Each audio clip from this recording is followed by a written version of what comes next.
Hello friend, कैसे हैं आप लोग? आशा करता हूँ जो पिछली क्लास में हम लोग पढ़े थे उसको अच्छे से समझ आया होगा। पिछली क्लास में जो हम लोग पढ़े थे उसको एक बार फिर से रिवाइज कर लेते हैं। पिछली क्लास में हम लोग जो पढ़े थे कि अर्थव्यवस्था के बारे में पढ़े थे। अर्थव्यवस्था फिर समाजवादी अर्थव्यवस्था, पूंजीवादी अर्थव्यवस्था उसके बारे में पढ़ चुके हैं और मिश्रित अर्थव्यवस्था के बारे में पढ़ चुके हैं। मिश्रित अर्थव्यवस्था को एक बार फिर से रिवीजन करवा देते हैं। चलिए फ्रेंड, बिना किसी देरी के मिश्रित अर्थव्यवस्था, mixed economies, mixed economy, economy, mixed economy,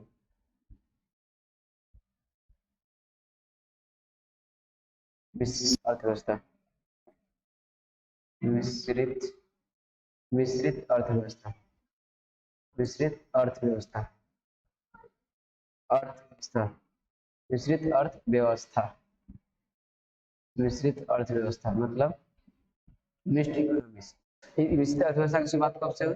1800 1936 के बाद, 1936 के बाद से ही इसकी शुरुआत हुई। सब हम लोग कल पढ़ चुके थे, ये सब हम लोग कल पढ़ चुके थे। इसकी शुरुआत कब से हुई? 1936 से बात। कहाँ से शुरुआत हुई इसकी? अमेरिका से। जैसे कि उत्पादन के बारे में आपको बताए थे, जैसे कि ब्रिटेन आर्थिक रूप से क्या था उस समय 1936 में, ब्रिटेन आर्थिक रूप से मजबूत था। उसका क्या काम था? सभी देशों में उपनिवेश को स्थापित करना। उपनिवेश को स्थापित करने से अमेरिका में कितने उपनिवेश स्थापित किए थे? 13 उपनिवेश स्थापित किए। जैसे है कि मतलब आप ब्रिटेन का जो काम था दूसरे देश में उपनिवेश स्थापित किया और वहाँ का उस देश का जो कच्चा माल है उसको खरीद सस्ते में खरीदता था और उसको माल को तैयार करके महंगे में जाके बेचता था। प्रथम वर्ल्ड वार के समय, प्रथम वर्ल्ड वार कब हुआ? 1914 से 1900। थोड़ा हिस्ट्री से रिलेटेड क्वेश्चन है इसीलिए बता देता हूँ। प्रथम वर्ल्ड वार के समय 1914 हुआ, जो 1914 से 1918 के बीच हुआ। औद्योगिक क्रांति हुई कहाँ? ब्रिटेन में। शुरुआत इसकी अमेरिका से हुई। इसकी जो शुरुआत हुई अमेरिका से हुई, ब्रिटेन औद्योगिक क्रांति ब्रिटेन में हुई। अच्छा, ब्रिटेन ब्रिटेन के पास अधिक पैसा था। तो ब्रिटेन जो था प्रथम वर्ल्ड वार में वही देश भाग लिया था जिसके पास अधिक से अधिक पैसा था, अधिक पूंजीवादी देश था, वो भाग लिया था। ठीक है, ये सब तो हम लोग कल पढ़ चुके थे। अब ब्रिटेन जो अधिक से अधिक पैसा बढ़ाया उसके बाद वह बहुत आर्थिक रूप से कमजोर हो गया। जब आर्थिक रूप से कमजोर हो गया ब्रिटेन भी, और उसके साथ साथ जो पैसा वाला देश था वो भी कमजोर हो गया। तो 1929 में एक मंदी आ गई, बहुत बड़ा मंदी आया था 1929 में। हाँ, जिसे तीसा की मंदी का नाम दिया गया है। तीसा की मंदी, उसमें बेरोजगारी का साफ किल्लत पड़ गया था। बेरोजगारी के साथ किल्लत पर ग्रोथ पूरा पूरा ग्रोथ क्या हो गया था? डाउन हो गया था। ये सब हम कल पढ़ चुके थे। 1929 में यहाँ पे 1929 पॉइंट था। 1929 तीसा की मंदी सब हम लोग पढ़ चुके थे। 1929 ये सब हम लोग कल पढ़ चुके थे। उसके बाद 1936 पढ़े थे। 1936 में क्या पढ़े थे? 1936 में क्या पढ़े थे? 1936 में जेएम क्वींस मतलब John John मेयर्ड Queen's, John मेयर्ड Queen's नाम की एक, जॉन मेयर्ड क्यूंस ने एक बुक लिखी थी, the general theory of the employment interest and money, the general theory of employment interest of money. इस शॉर्ट में किस नाम से? क्वींस थ्योरी के नाम से जिसे शॉर्ट में जाना था। इस बुक के अंदर मिश्रित अर्थव्यवस्था के आधार पर अवधारणा दी गई। इस बुक के अंदर क्या दिया गया है? मिश्रित अर्थव्यवस्था की अवधारणा दी गई है। इस बुक को शॉर्ट में क्वींस थ्योरी के नाम से जानते हैं। इसकी विशेषता समाजवादी और उदारवादी, मतलब सरकारी क्षेत्र और निजी क्षेत्र जो आपस में मिलकर काम करती है उसे मिश्रित अर्थव्यवस्था, मिश्रित अर्थव्यवस्था मतलब इसकी एक विशेषता है। ठीक है, समाजवादी और मिश्रित, इसका जो विशेषता है समाजवादी और निजी क्षेत्र दोनों आपस में मिलकर काम करती है। ठीक है, सेकेंड जो हम लोग पढ़ते हैं, तो भारत में आर्थिक सुधार कब हुआ? मिश्रित अर्थव्यवस्था का भारत में जो आर्थिक सुधार हुआ 1990 से 1991 में हुआ। भारत के अंदर आर्थिक सुधार कब हुआ? 1990 से 1991 में हुआ। अच्छा, मिश्रित अर्थव्यवस्था की दूसरी विशेषता क्या है? मुक्त बाजार मतलब ओपन मार्केट। ओपन मार्केट मतलब ओपन मार्केट नियोजित व्यवस्था भी इसे कहते हैं। जैसे कि आप सब हम कल पढ़ चुके थे, अंबानी अडानी जो कंपनी खोला हुआ है, जो कंपनी तो खोला हुआ है लेकिन जो उसका प्लानिंग करता है कौन करता है? सरकार उसका प्लानिंग करता है। ठीक है, उसके बाद आगे जो हम लोग पढ़ते हैं कल्याणकारी भावना, जैसे कि भारत के अंदर कौन सा है? कल्याणकारी भावना है। भारत के अंदर कल्याणकारी और जैसे वृद्धा पेंशन, राशन ये सब देता है, तो कल्याण के ही सरकार जो गरीबों के कल्याण के ही काम करती है, इसलिए भारत में कौन से है? सरकारी भावना, कल्याणकारी भावना है। फोर्थ नंबर में हम लोग पढ़े थे भारत की मिश्रित अर्थव्यवस्था है। फोर्थ में हम लोग भारत की कौन सी अर्थव्यवस्था है? मिश्रित अर्थव्यवस्था है। फिर आगे हम लोगों ने पढ़ते हैं खुली ओपन इकोनॉमी, यानी कि खुली अर्थव्यवस्था जिसमें आयात निर्यात एक्सपोर्ट इंपोर्ट पर मतलब कोई रोक नहीं है, वह है खुली अर्थव्यवस्था। खुली अर्थव्यवस्था हम लोग पढ़ते हैं जिसमें आयात निर्यात तो कोई मतलब ये कोई अर्थव्यवस्था है नहीं लेकिन सब बना दिया गया है, मतलब गवर्नमेंट एग्जाम में पूछ लेता है। खुली अर्थव्यवस्था जिसमें आयात निर्यात तो कोई कोई रोक धोक नहीं है, मतलब कोई रोक ही नहीं इस पर, वह है खुली अर्थव्यवस्था। मतलब अच्छा, खुली अर्थव्यवस्था को कौन कौन देश सपोर्ट करता है? हांगकांग और सिंगापुर खुली अर्थव्यवस्था को सपोर्ट करता है। कल हम आपको बताए थे विकास के आधार पर दो प्रकार की अर्थव्यवस्था है, विकासशील और विकसित अर्थव्यवस्था। नेचर के आधार पर तीन प्रकार के होते हैं, समाजवादी, पूंजीवादी और मिश्रित। ये सब आपको बताती है। बाकी फुली अर्थव्यवस्था है नहीं अर्थव्यवस्था, लेकिन पूछ लेता है, ठीक है। आगे हम लोग पढ़ा था क्लोज इकोनॉमी। क्लोज इकोनॉमी मतलब बंद अर्थव्यवस्था, जिसमें बंद इकोनॉमी वो है जिसमें मतलब आयात निर्यात फुल्ली प्रतिबंध, फुल्ली आयात निर्यात फुल्ली प्रतिबंध, वो है क्या, बंद इकोनॉमी, वो है बंद अर्थव्यवस्था। वह कौन सा है, वो जो है बंद अर्थव्यवस्था है, जिसमें आयात निर्यात पर फुल्ली एकदम आयात निर्यात फुल्ली प्रतिबंध हुआ है, बंद बंद बंद अर्थव्यवस्था। फिर आगे हम लोग बढ़ते विश्व के अंदर भारतीय अर्थव्यवस्था। विश्व के अंदर भारतीय अर्थव्यवस्था जो हमारा रैंक है जीडीपी के हिसाब से, जो हमारा रैंक है हमारा विश्व के अंदर हमारा जो जीडीपी के हिसाब से रैंक कितना है, 5वां रैंक है हमारा। भारत के जो अर्थव्यवस्था का रैंक है जीडीपी के हिसाब से, तो हम कल पढ़ चुके थे। जीडीपी जीडीपी के हिसाब से हमारा कितना रैंक है, 5वां। और पीपीपी के हिसाब से, पीपीपी के हिसाब से हमारा कितना रैंक है, पीपीपी के हिसाब से हमारा रैंक है तीसरा। पीपीपी के हिसाब से हमारा तीसरा है। एक नंबर में यूएसए, एक नंबर में यूएसए आता है, सेकेंड में चाइना, थर्ड में इंडिया। ये किसके हिसाब से, पीपीपी के हिसाब से। उसके बाद जीडीपी के हिसाब से एक में आता है यूएसए, सेकेंड में चाइना, थर्ड में जापान, और जर्मनी आता है कितने में, फोर्थ में जर्मनी, और फिफ्थ में इंडिया, सिक्स में यूके। यूके और इंडिया आगे पीछे होते रहता है, मतलब अभी इंडिया ने यूके को क्या कर दिया पीछे। ये सब हम कल पढ़ चुके थे। आज हम लोग आगे पढ़ने वाले हैं। चलिए इसको अब शुरू करते हैं। आज आज हम लोग पढ़ रहे हैं। फिर जो हमारा भारत के जो प्रति व्यक्ति आय भी पढ़े थे, हमारे प्रति व्यक्ति आय से हम लोग बहुत पीछे 139वें नंबर पर है। मतलब पर कैपिटा इनकम के में पर कैपिटा इनकम की बात करें तो हम लोग कितना नंबर है, 139 नंबर पर। ये इंपॉर्टेंट पॉइंट है, याद कर लेते रहिएगा। चलिए अब हम लोग आगे शुरू करते हैं। विश्व में जो हमारा अर्थव्यवस्था है, विश्व में जो हमारा अर्थव्यवस्था है, भारत की जो अर्थव्यवस्था है, चलिए हम बात करते हैं भारत की अर्थव्यवस्था। भारत की अर्थव्यवस्था, भारत की अर्थव्यवस्था, अर्थव्यवस्था। भारत की जो अर्थव्यवस्था है, इंडिया भारत की जो अर्थव्यवस्था है कौन सा है, भारत की जो अर्थव्यवस्था है वह विकसित अर्थव्यवस्था। भारत की कौन सी अर्थव्यवस्था है, भारत की अर्थव्यवस्था विकसित अर्थव्यवस्था है, विकसित अर्थव्यवस्था। वह विकासशील, विकसित नहीं, विकासशील, विकासशील अर्थव्यवस्था, सॉरी विकसित बोल चुके हैं। विकासशील अर्थव्यवस्था, विकासशील अर्थव्यवस्था, विकासशील, विकासशील, विकासशील अर्थव्यवस्था। भारत की जो अर्थव्यवस्था कौन सी है, विकासशील अर्थव्यवस्था, अर्थव्यवस्था विकासशील अर्थव्यवस्था। विकास के आधार पर हम लोग कल बताते थे विकसित अर्थव्यवस्था और विकासशील अर्थव्यवस्था। विकासशील अर्थव्यवस्था वो है जो यहाँ पे अभी भी विकास हो रहा है, जिस कंट्री के में अभी भी विकास हो रहा है वो कौन सा है, विकासशील अर्थव्यवस्था। जिस कंट्री में अभी भी क्या हो रहा है, विकास हो रहा है, वो है विकासशील अर्थव्यवस्था। जो कंट्री विकास, जिस कंट्री में विकास हो गया है, अधिक से अधिक विकास हो गया, पूंजीपति कंट्री, पूंजीपति वाला देश है, वह विकसित अर्थव्यवस्था है। चलिए इसकी जो विशेषता है इसकी बात कर लेते हैं लोग। इसकी विशेषता है हमारे देश को विकसित विकासशील अर्थव्यवस्था का मतलब डेवलपमेंट, डेवलपमेंट इकोनॉमी की जो विशेषता है इसकी बात कर लेते हैं। Development, development, development economy, development, development economy, development, development economy, economy. इसकी जो विशेषता है हम लोग इसकी बात कर लेते हैं। चलिए इसकी जो विशेषता है, एक मिनट, इसकी विशेषता है,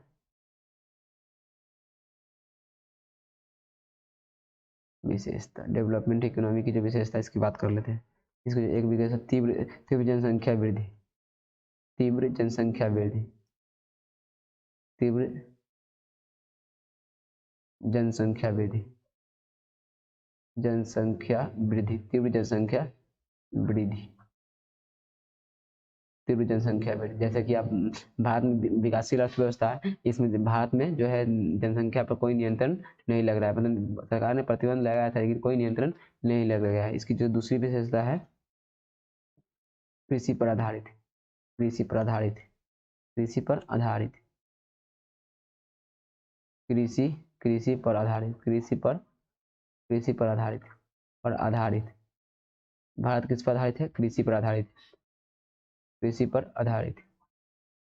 कृषि पर आधारित, मतलब आज़ादी के बाद जीडीपी जो कितना था 51 50 और 51 था। अभी अभी देख लीजिए कितना है, अभी देख लीजिए कितना है। आज़ादी के बाद जो आज़ादी के समय जो मतलब भारत का जो जीडीपी था 51 था। अभी देख लीजिए कितना है। भारत जो है कृषि पर आधारित है। भारत में कृषि अधिक भी होता है, ठीक है, इसलिए यह विकासशील देश की दूसरी विशेषता कृषि भी है। तीसरा है निरक्षरता, तीसरा है निरक्षरता, निरक्षरता, क्षरता, निरक्षरता, निरक्षरता जैसे निरक्षरता, जैसे कि यहाँ पे ज़्यादा अनपढ़ है, ज़्यादा अनपढ़, ज़्यादा अनपढ़,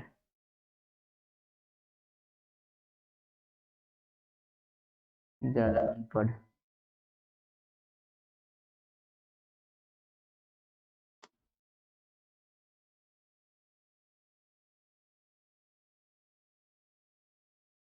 तो हम लोग कर लेते हैं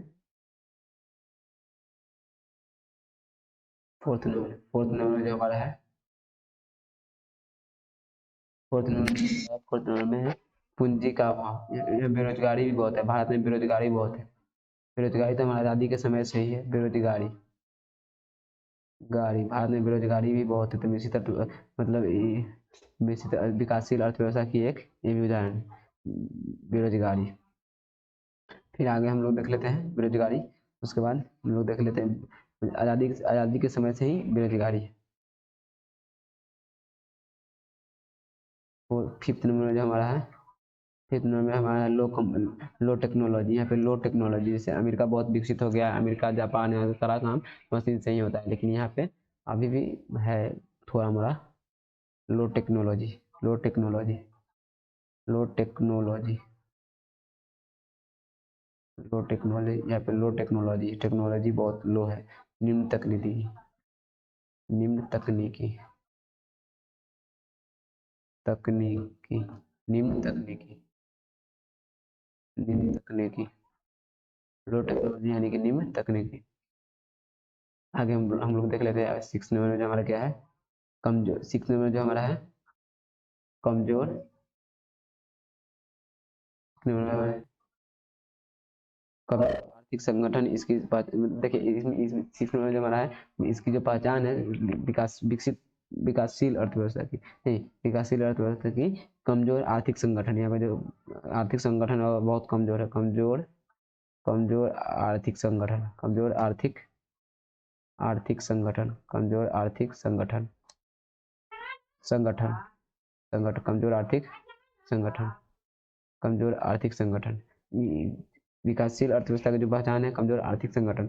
इसी तरह इसका उल्टा हो गया विकसित अर्थव्यवस्था की पहचान। इसका जो उल्टा हो गया विकसित अर्थव्यवस्था की पहचान। विकसित अर्थव्यवस्था जो पहले से ही विकसित अर्थव्यवस्था हुआ है, जो जिसमें पहले से विकास हो चुका है, जैसे कि वहाँ पे तीव्र जनसंख्या वृद्धि नहीं है, तो वहाँ पे विकासशील अर्थव्यवस्था में की पहचान ये है जहाँ पे तीव्र जनसंख्या वृद्धि नहीं है। विकासशील अर्थव्यवस्था पहचान यह है तीव्र जनसंख्या वृद्धि नहीं है, कृषि पर आधारित भी नहीं है, बहुत कम कृषि होता है वहाँ पे। निरक्षरता, निरक्षरता, वहाँ पर निरक्षरता कम है, बहुत कम निरक्षरता है वहाँ पे, बहुत कम निरक्षरता है। बेरोजगारी, बेरोजगारी भी बहुत कम है वहाँ, बेरोजगारी भी बहुत कम है। विकासशील देश के अंदर बेरोजगारी भी बहुत कम है। वहाँ हाई टेक्नोलॉजी है, मतलब हाई टेक्नोलॉजी मतलब उच्च तकनीकी है वहाँ, हाई टेक्नोलॉजी मतलब उच्च तकनीकी है। कमजोर आर्थिक संगठन है वहाँ पे क्या है, वहाँ पे जो है अधिक मतलब मजबूत आर्थिक संगठन, वहाँ पर जो आर्थिक संगठन है वो बहुत मजबूत है।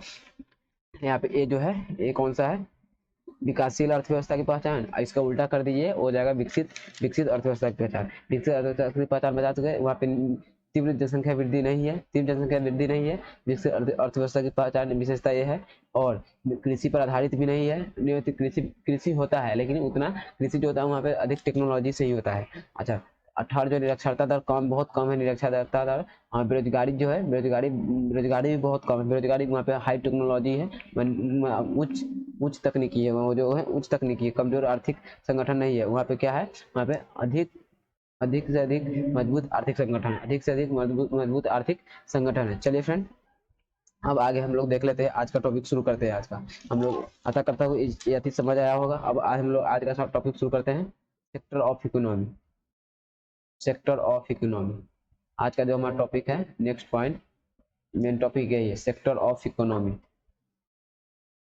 Sector sector of economy, economy, sector of economy मतलब अर्थव्यवस्था के क्षेत्र, अर्थव्यवस्था के क्षेत्र, अर्थव्यवस्था के, अर्थव्यवस्था अर्थव्यवस्था के क्षेत्र, अर्थव्यवस्था का क्षेत्र, अर्थव्यवस्था के क्षेत्र, sector of economy. Sector of economy में एक जो पॉइंट है, इसमें इकोनॉमिक एक्टिविटी मतलब आर्थिक क्रियाएं, एक इसमें जो एक पॉइंट है इकोनॉमिक एक्टिविटी, एक कौन सा पॉइंट है, economic economic economic activity, economic activities, economic activity मतलब आर्थिक क्रियाएं, आर्थिक क्रिया, इसमें जो एक पॉइंट है आर्थिक क्रियाएं, आर्थिक क्रियाएं, आर्थिक क्रियाएं, इसमें सेक्टर ऑफ इकोनॉमी में एक पॉइंट है आर्थिक क्रिया। जैसे कि आपको बता देते हैं, आर्थिक क्रियाएं इसके तीन कैटेगरी में डिवाइड किया गया है। आर्थिक क्रिया को कितनी कैटेगरी में डिवाइड किया गया है, 3 कैटेगरी में डिवाइड किया है। आर्थिक क्रिया को 3 कैटेगरी में डिवाइड कर दिया है। इसे ऐसे बता देते हैं आपको, आर्थिक क्रिया को 3 कैटेगरी में डिवाइड किया गया, आर्थिक क्रिया को 3 कैटेगरी में डिवाइड कर दिया गया, 3 कैटेगरी में डिवाइड कर दिया। जैसे कि 3 कैटेगरी, एक जो है हमारा जो एक में कौन सा है, एक में प्रोडक्शन, प्रोडक्शन प्रोडक्शन प्रोडक्शन यानी कि उत्पादन, उत्पादन। जैसे किसी भी व्यक्ति, कोई भी व्यक्ति है, ये मतलब आर्थिक क्रिया है, उसका जो क्या है, उसका काम क्या है, अधिक इनकम करना, यानी कि इनकम बढ़ाना या फिर इनकम करना। जैसे कि अगर उत्पादन नहीं करेंगे तो इनकम आपको होगा नहीं। मानो कि किसी किसान को ही ले लीजिए, किसी किसान को ही ले लीजिए, क्या करेगा, अगर वो मतलब खेती करने के लिए उसको पैसा चाहिए, जब तक खेती नहीं करेगा तो मान लो वो लोन लेके खेती किया तो उसको सधाएगा कैसे, जब तक खेती नहीं करेगा तब तक उसको पैसा कैसे सधाएगा, उसको पैसा होगा नहीं, जब तक होगा नहीं उसको कहाँ से पैसा सधाएगा, लोन। उसी तरह ये उत्पादन। दूसरा जो हमारा है डिस्ट्रीब्यूशन, डिस्ट्रीब्यूशन डिस्ट्रीब्यूशन मतलब वितरण, डिस्ट्रीब्यूशन मतलब वितरण, वितरण। जैसे कि मान लें मारुति कंपनी, जैसे कोई कंपनी है, गाड़ी का कोई शोरूम, ठीक है, तो गाड़ी बनाने में पैसा तो खर्च कर दिया, लेकिन उसको अगर बेचेगा नहीं, तो मतलब उसको प्रॉफिट होगा कहाँ से, वही है डिस्ट्रीब्यूशन। जैसे कोई मारुति की कंपनी है, मारुति की कंपनी है, वो कंपनी पैसा, गाड़ी बनाने में पैसा तो लगा दिया, पैसा लगा दे तो दिया, ठीक है, लेकिन अगर उसको बेचेगा नहीं तो उसको पैसा कहाँ से मिलेगा, तो वही है डिस्ट्रीब्यूशन। थर्ड जो हमारा है कंज्यूमशन, कंज्यूमशन कंज्यूम मतलब उपभोग, उपभोग। जैसे कि अभी आप पता है, जैसे कि आपको मारुति का कोई कंपनी, ठीक है, वो गाड़ी बनाया, पैसा लगाया, लेकिन बेचने गया तो अब उसको बेचने वाला नहीं मिला। अगर बेचने वाला नहीं मिला तो मतलब उसको खरीदने वाला ही कोई नहीं मिला, खरीदने वाला ही कोई नहीं, जो खरीदने वाला है उसी को क्या कहते हैं, उपभोग है। तो उसको खरीदने वाला ही कुछ नहीं मिला तो क्या क्या उसका पैसा तो बर्बाद जाएगा ना, यही है उपभोग। अब हम लोग आगे भी एक पॉइंट बात करते हैं, प्रोडक्शन, प्रोडक्शन के बारे में पूरा डिटेल में चलते हैं आगे। प्रोडक्शन, एक में हमारा क्या है, प्रोडक्शन, प्रोडक्शन के बारे में, उत्पादन के कारक हम लोग बात करते हैं प्रोडक्शन के बारे में। प्रोडक्शन, प्रोडक्शन मतलब उत्पादन के कारक, उत्पादन उत्पादन के कारक, उत्पादन के कारक, उत्पादन के कारक, इसके बारे में हम लोग बात कर लेते हैं। जैसे कि उत्पादन, इसका जो उद्देश्य है, ऐसी वस्तुओं का उत्पादन। इसका जो क्या उद्देश्य है, इसका उद्देश्य है ऐसी वस्तुओं का उत्पादन, ऐसी वस्तुओं का उत्पादन, वस्तुओं वस्तुओं का उत्पादन, ऐसी वस्तुओं का उत्पादन, ऐसी वस्तुओं का उत्पादन जिनकी आवश्यकता हो, जिनकी क्या हो, आवश्यकता हो, आवश्यकता हो, आवश्यकता हो, जिनकी आवश्यकता हो, मान के आपको ऐसी वस्तु का उत्पादन की जिसकी आवश्यकता ना हो तो आपका पैसा तो डूब जाएगा। तो इसका जो एक ही प्रोडक्शन का एक ही कारण है, क्या कारण है, उद्देश्य है, मतलब ऐसी वस्तुओं का उत्पादन जिनकी आवश्यकता, मान के जैसे मारुति पहले चलता था, पहले खुद उत्पादन भी होता, लेकिन अब मारुति अब नहीं चलता था, उत्पादन भी नहीं होता है। तो प्रोडक्शन का एक ही कारण है, क्या, ऐसी वस्तुओं का उत्पादन जिनका एक ही उद्देश्य है, एक ही उद्देश्य है जिनका उत्पादन है। ठीक है, अब जैसे कि मारुति आपको बता ही दी है। अब इसके बाद प्रोडक्शन के उत्पादन के जो आवश्यक स्टेप, इसका जो आवश्यक स्टेप है इसकी बात कर लेते हैं। आवश्यक स्टेप, आवश्यकता जो है से बात कर लेते हैं, मतलब इसकी आवश्यकता क्या है, प्रोडक्शन की, प्रोडक्शन के लिए कौन कौन चीजों की, किस किस चीजों की आवश्यकता होगी। इसके बाद इसको जो फर्स्ट में जो इसकी आवश्यकता होगी क्या होगी, भूमि। फर्स्ट जो रिक्वायरमेंट होगी इसकी आवश्यकता में भूमि यानी कि लैंड, भूमि यानी कि लैंड, लैंड मतलब जो भी है अन्य प्राकृतिक संसाधन, लैंड या अन्य प्राकृतिक नेचर रिसोर्सेज, नेचुरल रिसोर्सेज भी अधिक कर सकते हैं, नैन तथा अन्य प्राकृतिक संसाधन, अन्य प्राकृतिक संसाधन, अन्य प्राकृतिक संसाधन फर्स्ट, फर्स्ट रिक्वायरमेंट। मान आप उत्पादन करना चाहते हैं, आपके पास खेती नहीं है, भूमि ही नहीं है, तो कहाँ से आप उत्पादन कर पाएंगे, नहीं। इसका जो दूसरा दूसरा दूसरा रिसोर्सेज जो है क्या है, श्रम यानी कि लेबर, लेबर यानी कि मजदूर, मजदूर या श्रम, श्रमिक, मजदूर या श्रमिक। आप आपके पास भूमि तो है लेकिन आपके पास क्या है, तो खेती तो अकेले होगा नहीं, खेती तो अकेले, खेती अकेले हो जाता है, लेकिन आप अगर खेती नहीं करना चाहते तो श्रमिक भी चाहिए, श्रमिक भी चाहिए। इसका दूसरा उत्पादन पैसा आप बोलिएगा, लेकिन पैसा इसलिए नहीं होगा क्योंकि पैसा तो आप उधार ले सकते हैं, लोन ले सकते हैं, लेकिन श्रमिक लोन उधार से नहीं ले सकते। अभी के डेट में बहुत कम मिल रहा है, बेरोजगारी तो बढ़ गया है, फिर बाकी बहुत कम मिलता है। इस काम को मतलब ये जो उत्पादन वाला काम कोई करना ही नहीं चाहता। फोर्थ नंबर में जो हमारा क्या है, भौतिक पूंजी। फोर्थ नंबर में कौन सा उत्पादन होगा, भौतिक पूंजी, भौतिक पूंजी। भौतिक पूंजी कितने प्रकार के होते हैं आपको ये बताए थे। भौतिक पूंजी को दो दो प्रकार में, मतलब फिजिकल, फिजिकल कैपिटल, कैपिटल को कितने प्रकार में बांटा गया है, दो भागों में बांटा गया है, फिजिकल, फिजिकल, फिजिकल कैपिटल। चलो ये कितने तरह के होते हैं, ये तो ज्यादा दो तरह के, फिजिकल कैपिटल कितने तरह के होते हैं, दो तरह के होते हैं, दो तरह। फिजिकल कैपिटल कितने तरह के होते हैं, दो तरह के होते हैं। एक में होता है स्थिर पूंजी, स्थिर पूंजी, स्थिर पूंजी, ठीक है। और दूसरा है कार्यशील पूंजी, कार्यशील पूंजी, स्थिर पूंजी, और दूसरा क्या है, कार्यशील पूंजी।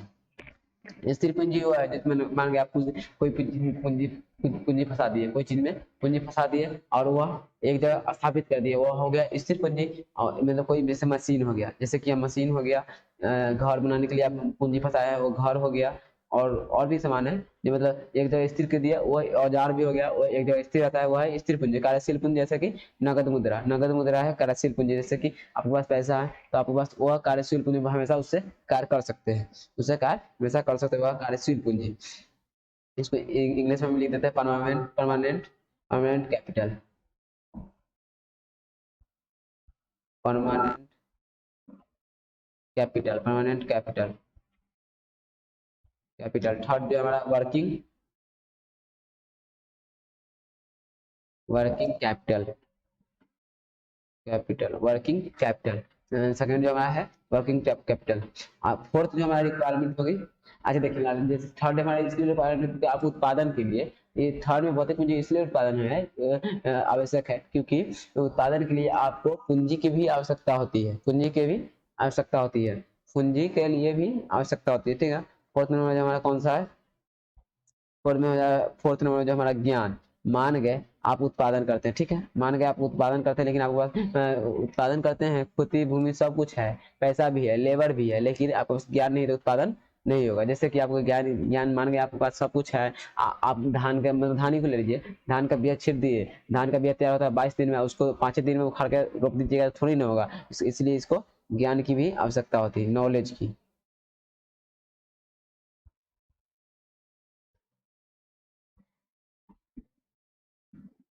नॉलेज मतलब ज्ञान की, उद्यमी, उद्यमी या मानव पूंजी, उद्यमी, उद्यमी या मानव पूंजी कहा जाता है, उद्यमी या मानव पूंजी, पूंजी, उद्यमी या मानव पूंजी, ये है फोर्थ। तो उत्पादन के लिए फोर्थ आवश्यक कारक जो है, उत्पादन के लिए जो ये है आवश्यक स्टेप ये है, फोर्थ आवश्यक स्टेप जो ये है उत्पादन के लिए। ठीक है, अब हम लोग बात कर लेते हैं जैसे कि आप हम आपको इसमें थोड़ा एक पॉइंट आपको बता देते हैं।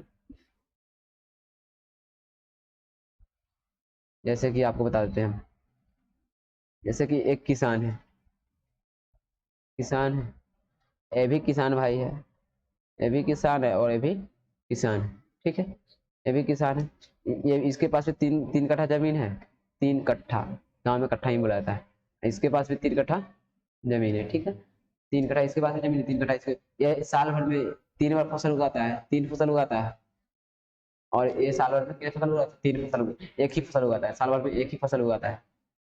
मतलब इसके पास क्या है, इसके पास ज्ञान है, इसके पास बुद्धि है, तो अपना 3 फसल उगा लेता है। इसके पास क्या है, बुद्धि ज्ञान कम है, इसलिए अपना फसल नहीं उगा पाता है।